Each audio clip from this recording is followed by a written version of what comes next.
Hi dear friends, അസ്സലാമു അലൈക്കും. ഇന്ന് ഞാൻ വന്നിട്ടുള്ളത് ശർക്കര ലഡുവിൻ്റെ റെസിപ്പിയുമായിട്ടാണ്. ശർക്കരയും തേങ്ങയും ഉണ്ടെങ്കിൽ നമുക്ക് വളരെ എളുപ്പത്തിൽ തയ്യാറാക്കാൻ പറ്റിയൊരു റെസിപ്പിയാണിത്. ഇതിലേക്ക് വേണ്ട ഇൻഗ്രീഡിയൻസ് എന്തൊക്കെയാണെന്ന് കണ്ടു നോക്കാം. ശർക്കര, തേങ്ങ, ഏലക്ക. എൻ്റെ ഈ ചാനൽ ഇതുവരെ സബ്സ്ക്രൈബ് ചെയ്യാത്തവരുണ്ടെങ്കിൽ പ്ലീസ് ഒന്ന് സബ്സ്ക്രൈബ് ചെയ്യണേ. നമുക്കിതെങ്ങനെ ഉണ്ടാക്കാമെന്ന് നോക്കാം. ഒരു പാൻ അടുപ്പത്ത് വെച്ച് അതിലേക്ക് 4 ശർക്കര ആഡ് ചെയ്യുക. അതിലേക്കൊരു 1/4 കപ്പ് വെള്ളവും ആഡ് ചെയ്യാം. എന്നിട്ട് നന്നായി ശർക്കര പാനിയാക്കി എടുക്കുക. അപ്പോൾ നന്നായി ശർക്കര പാനിയായി വന്നിട്ടുണ്ട്. നമുക്കത് നന്നായി മിക്സ് ചെയ്തെടുക്കുക. എന്നിട്ട് ഒരു അരിപ്പയിലേക്ക് അരിച്ചെടുക്കാം.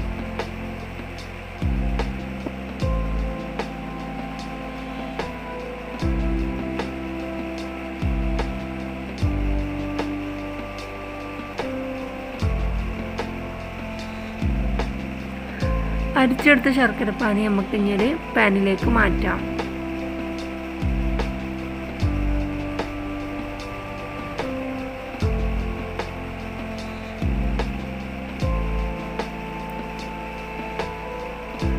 എന്നിട്ടതൊന്ന് മിക്സ് ചെയ്തെടുക്കുക. അതിലേക്ക് 4 ഏലക്ക തൊലി കളഞ്ഞത് ആഡ് ചെയ്യാം. നന്നായി മിക്സ് ചെയ്തെടുക്കുക. 1 കപ്പ് തേങ്ങയും ആഡ് ചെയ്ത് കൊടുക്കാം. നന്നായി മിക്സ് ചെയ്തെടുക്കുക. നമ്മുടെ കൂട്ട് ഇവിടെ റെഡി ആയിട്ടുണ്ട്.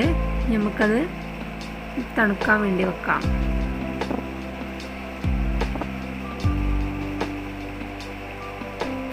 തണുത്ത് വന്നതിന് ശേഷം നമുക്കത് ലഡുവിൻ്റെ ഷേപ്പാക്കി എടുക്കാം.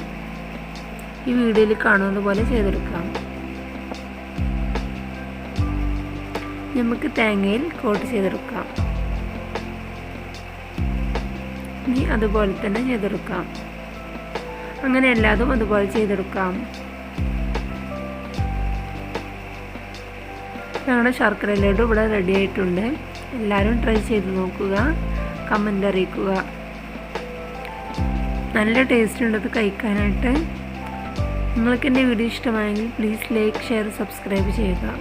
മറ്റു നല്ല വീഡിയോയുമായി കാണുന്നവരെ ബൈ. അസ്സലാമു അലൈക്കും.